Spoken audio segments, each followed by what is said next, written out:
Yeah, so the sea's quite strong, it's pushing, it's not a surge, so we're going to look for some armadillo quickly. Usually they're under rocks with the sandy bottoms, so we're going to just scratch around, try and find the right rock, find our bait to catch cracker.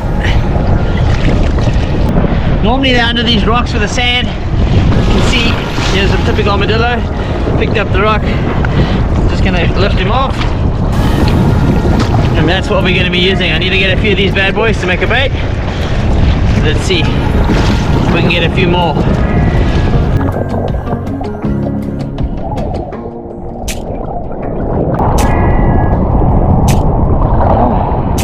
Yeah, two solid ones. 3. Look at that.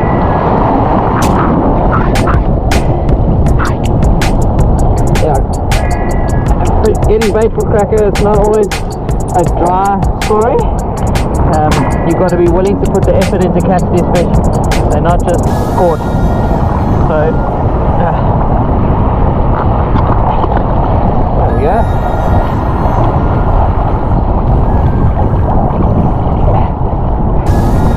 Oh, it's a stubborn bugger.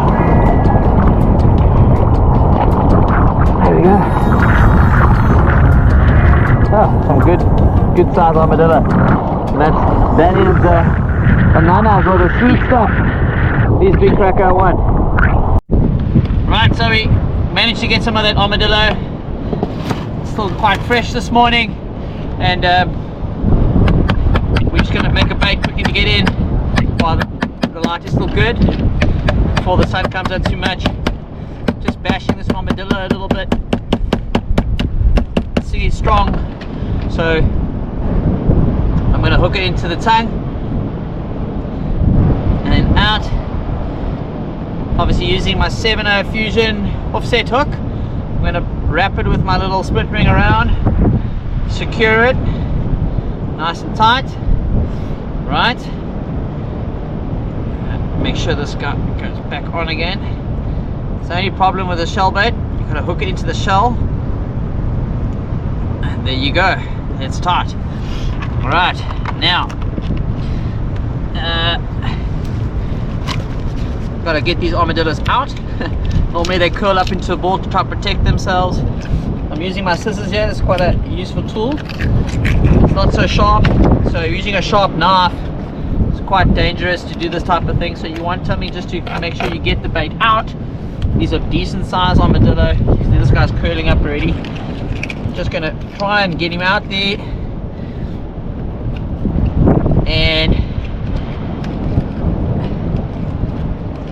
stubborn bugger this. Try not to break it too much, get the tongue out, all the guts. See, these two are curled up onto which it's easier to get out. Yeah, cracker are quite greedy fish, and normally there's a lot of blacktail around with them, and especially in this clean water in winter and this northerly wind that's blowing.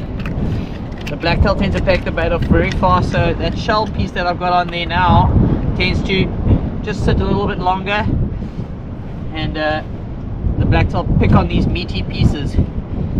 So, and that's what's left over, and he tends to grab it.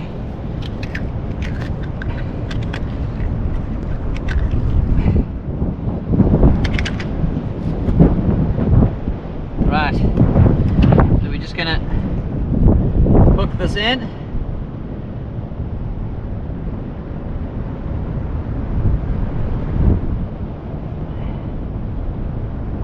We're going to bind it. This is the type of bait a big cracker would want to eat.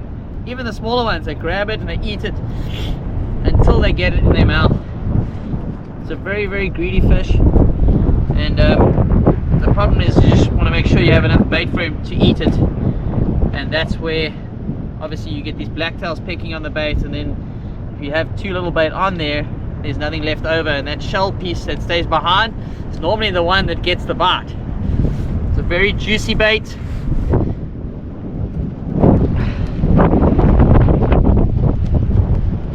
I want to get in the water nice and quick, so this bait can get a bite.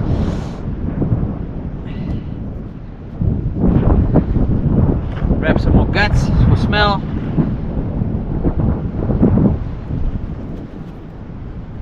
think this is the one.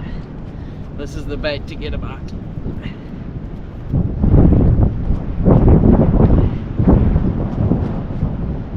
Right, there you go. This is on a piece of 0.90 Maxima ultra green snoot. Normally I like to use the 0.90 Prospec, Berkeley Prospec, which is also phenomenal. I just didn't have with me today, but as a make do, that's what I've got on. And then I've got this tied to a swivel.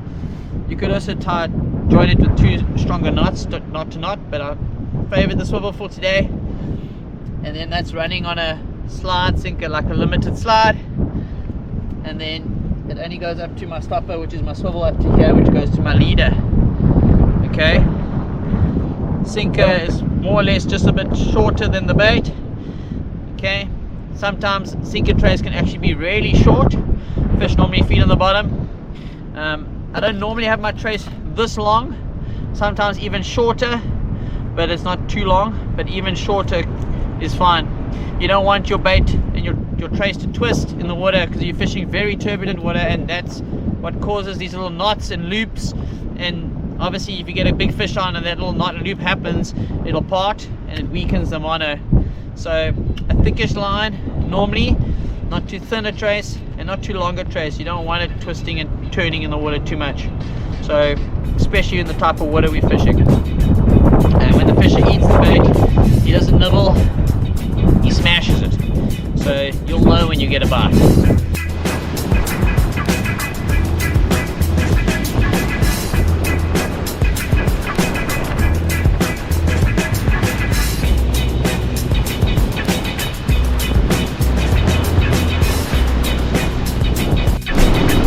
There we go.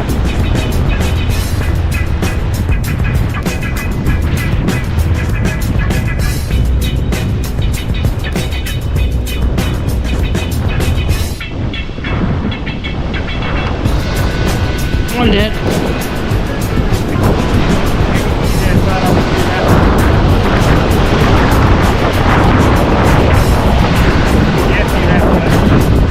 You came over me, eh?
Through that cut place. Big swell coming in the turn there. Big swell.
Oh, I never saw that rock.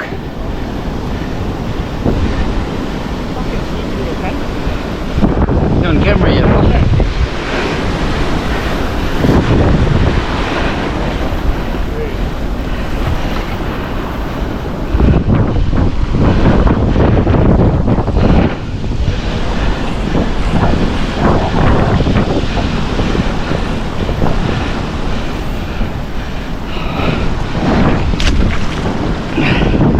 Yeah, sun is bad.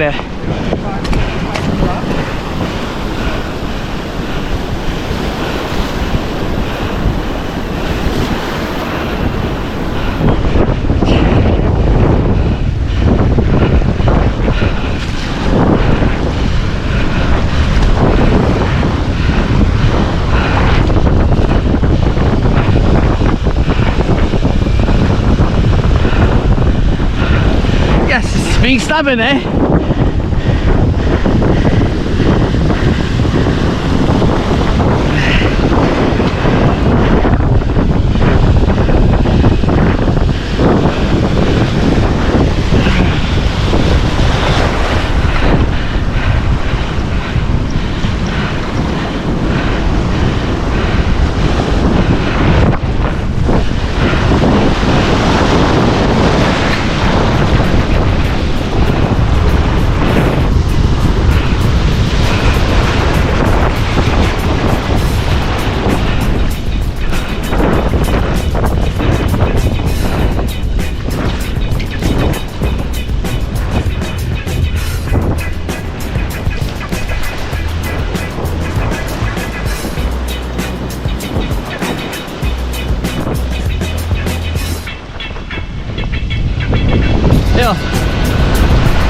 Look at that beautiful fish.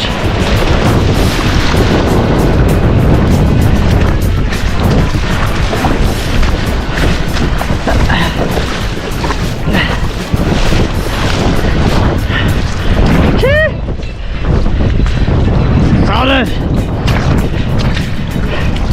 That's what they're about, boys. Here we go. Stunning specimen there. Check it out, venom, Medusa, and 7.5 slammer, 40 pound, 9 times Berkeley. Excellent combo. What a beautiful fish.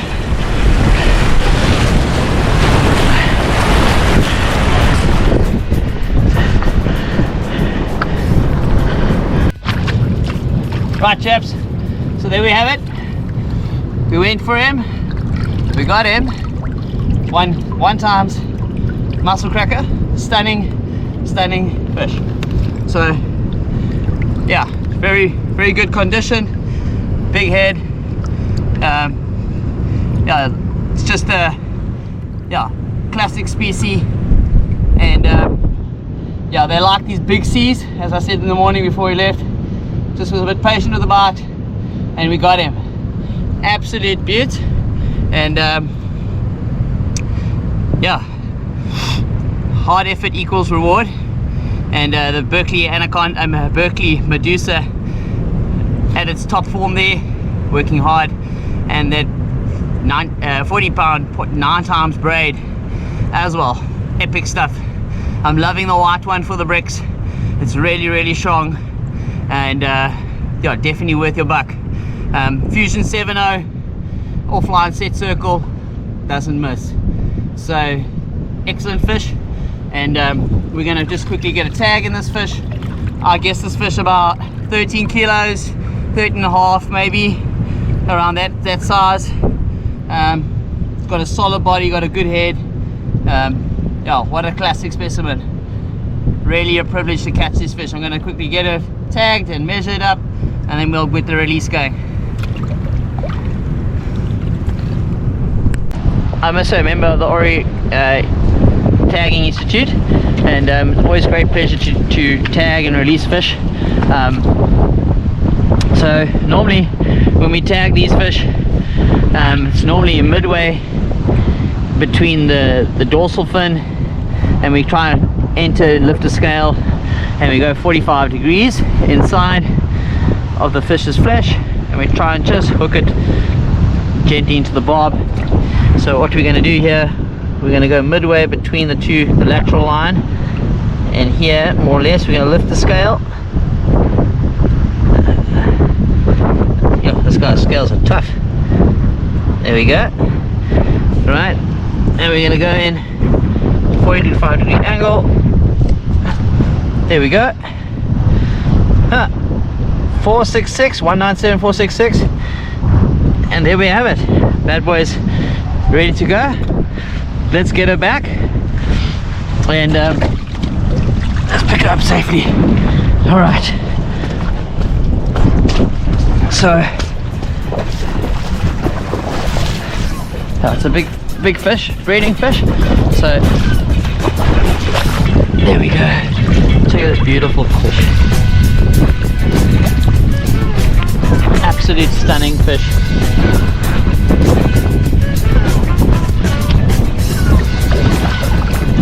We're gonna cut it.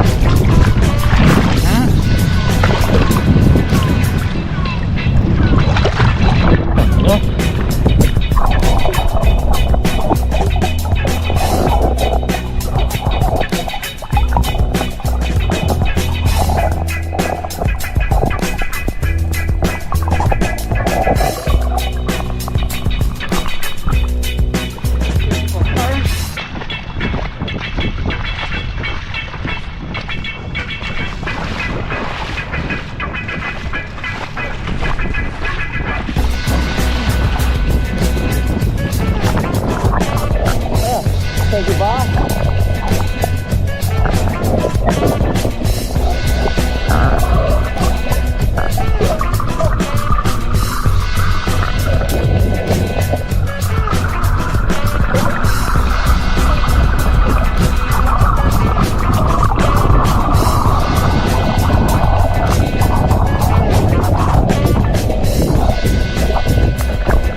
And gone. There you go. Super awesome. That's what it's all about, guys.